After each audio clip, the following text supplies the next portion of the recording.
Unresolved problem segment tonight, the federal government taking on sanctuary cities at last.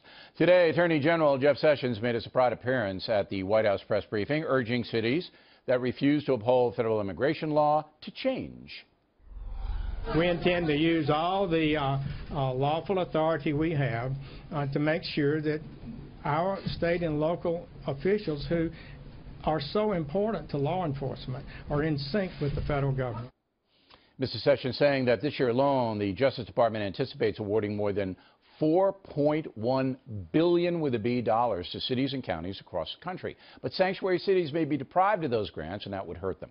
Joining us now from Boston, Marianne Marsh, and from Washington, Katie Pavlich. So before we get into this, I want to define for the audience that what the federal government is now asking every jurisdiction is if they arrest an illegal alien to let ICE know, and if ICE then sends back a detainer, please hold that person so that we can pick them up. That happened.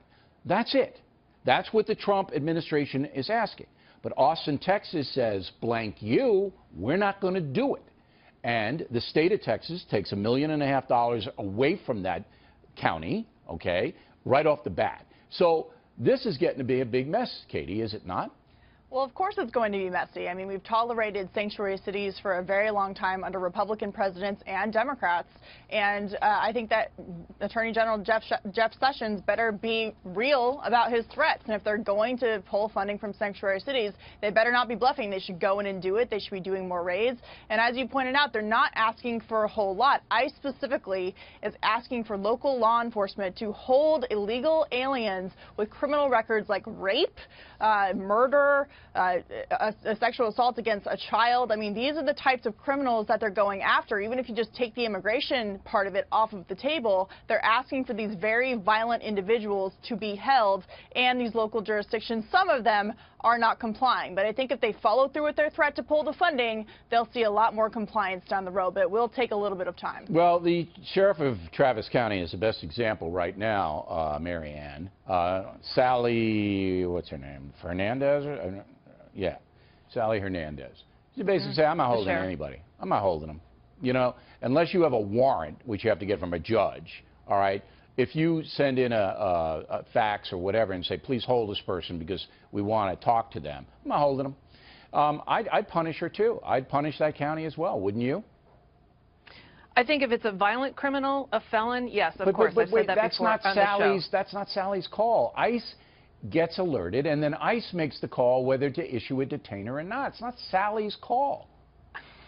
I understand that, Bill, and the Obama administration and the Trump administration have the exact same policy, and some people are following it and some are not. And when it comes to what Jeff Sessions today, what he talked about, which was the Obama policy, and withholding funds, he, like the Obama administration, does not have the ability to do it. No president does. It is up to Congress they'll to make the changes to the conditions on those grants. So block grants are awarded. That means that, you know, it's a competition. So, of course, he's not going to give it to him. Did you know, Marianne Marsh, did you know that the guy who allegedly killed Kate Steinle in San Francisco, whose trial is coming up, has openly said that he went to San Francisco because he knew he would be protected. He knew that even though he was deported 5 times and came back, okay, they wouldn't do anything if they caught him dealing drugs, which is how he made his living. Did you know that he actually said that? And yes, doesn't that really disgust you?